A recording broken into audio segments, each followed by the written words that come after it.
लागू किया था। भारत का संविधान दुनिया का सबसे बड़े संविधान में से एक है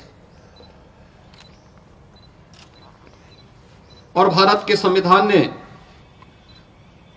भारत के महान स्वतंत्रता संग्राम सेनानियों,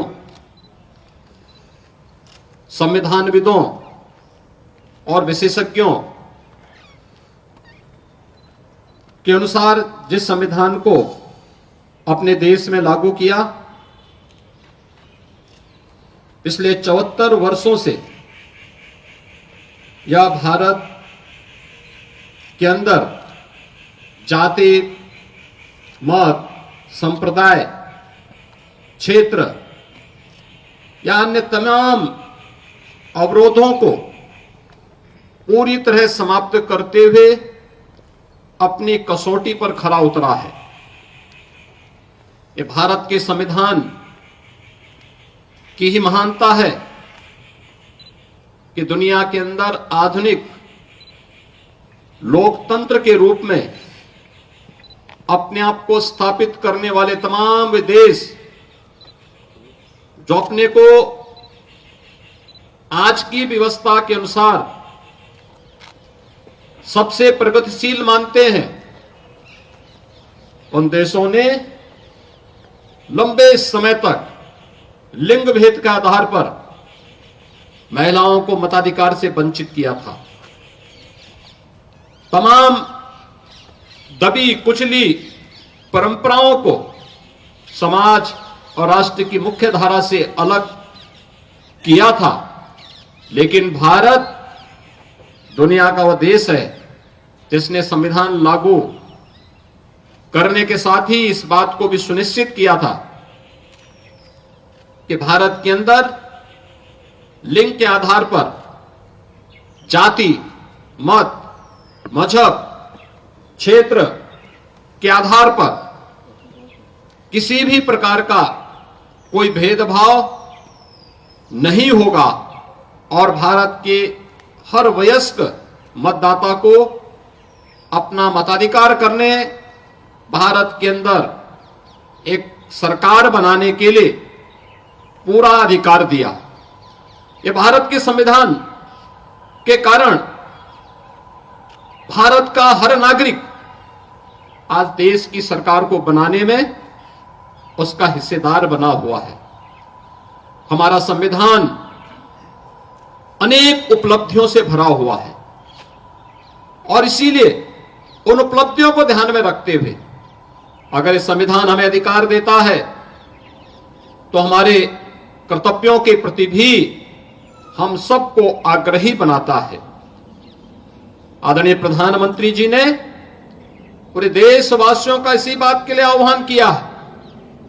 कि जब ये देश 2022 में अपनी आजादी का अमृत महोत्सव मना रहा था तो उस अमृत महोत्सव वर्ष में उन्होंने देशवासियों का आह्वान किया था कि आगामी 25 वर्ष की एक व्यापक कार्य योजना को लेकर के हमें आगे बढ़ना होगा। इन 25 वर्षों में हम कैसा भारत चाहते हैं, यह हम सबके संकल्प को जमीनी धरातल पर उतारने के इन 25 वर्षों में अगर अपने कर्तव्यों का ईमानदारी पूर्वक निर्वहन करते हैं तो 2047 आने पर भारत दुनिया के एक विकसित देशों की श्रृंखला में खड़ा होगा, जहां पर हर भारतवासी न केवल अपने देश और अपनी प्राचीन विरासत पर गौरव की अनुभूति कर पाएगा, बल्कि वह अपनी वर्तमान को सुखद और सुंदर बनाने के साथ ही अपने भविष्य को भी उतना ही उज्जवल बनाने के लिए प्रति पूरी तरह आश्वानित होगा। आजादी के अमृत महोत्सव वर्ष में जो संकल्प था, आज यह वर्ष देश की संविधान को लागू करने का अमृत महोत्सव है। इस अमृत महोत्सव वर्ष पर जब देश का संविधान लागू हुआ था, हम सबको इस बारे में ध्यान रखना होगा कि संविधान हमारा सर्वोपरि है और संविधान हमें एक ही बात के लिए आग्रही बनाता है कि हम सब का जो भी कार्य हो वह देश के लिए हो, हर काम देश के नाम। अगर हम देश के प्रति अपने इस दुनिया के सबसे प्राचीनतम राष्ट्र के प्रति अपनी श्रद्धा और सम्मान के भाव को व्यक्त करते हैं, हर व्यक्ति, हर जाति, हर मत, हर मजहब, हर संप्रदाय इस देश के अंदर अपने आप को सुरक्षित महसूस करेगा। आजादी का अमृत महोत्सव के उपरांत आज हमें भारत के संविधान को लागू करने के अमृत महोत्सव वर्ष में भी सहभागी बनने का अवसर प्राप्त हुआ है और ये दोनों एक साथ अगर चलेंगे तो देश की संविधान की रक्षा और संविधान के अनुसार अपने कर्तव्यों का निर्वहन करके हम लोग अपनी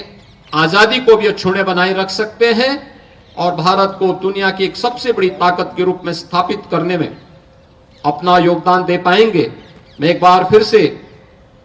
भारत माता के उन महान सपूतों को, जिन्होंने देश के संविधान को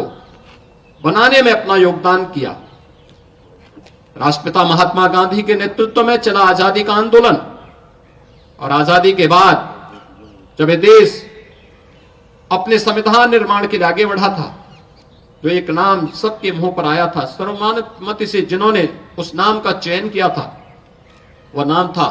डॉक्टर राजेंद्र प्रसाद जी का। राजेंद्र प्रसाद जी ने देश के संविधान को सभी संविधानविदों, स्वतंत्रता संग्राम सेनानियों और विशेषज्ञों के साथ मिलकर के जो स्वरूप प्रदान करने में और उसकी विभिन्न बैठकों में तमाम प्रकार की मत भिन्नता के बावजूद सर्वानुमति बनाने का प्रयास किया, वो अभिनंदनीय रहा और उन सभी विशेषज्ञों के अनुसार भारत के संविधान को लिपिबद्ध करके उसकी ड्राफ्ट तैयार करके वर्तमान स्वरूप में देने का श्रेय भारत के उस महान सपूत बाबा साहब डॉक्टर भीमराव अंबेडकर जैसे महापुरुषों को दिया जाता है। और इन महापुरुषों ने जिस तत्परता के साथ, जिस प्रतिबद्धता के साथ अपने दायित्व का निर्वहन किया वह हम सब के लिए अनुकरणीय है। मैं इस अवसर पर भारत माता के उन महान सपूतों को, जिन्होंने अपना सर्वस्व देश की आजादी के लिए समर्पित किया, उन महान संविधानविदों, स्वतंत्रता संग्राम सेनानियों को इस अवसर पर नमन करते हुए पूरे प्रदेशवासियों को 75वें गणतंत्र दिवस के अवसर पर अपनी हृदय से बधाई देता हूं, अपनी शुभकामनाएं देता हूं। धन्यवाद। जय हिंद।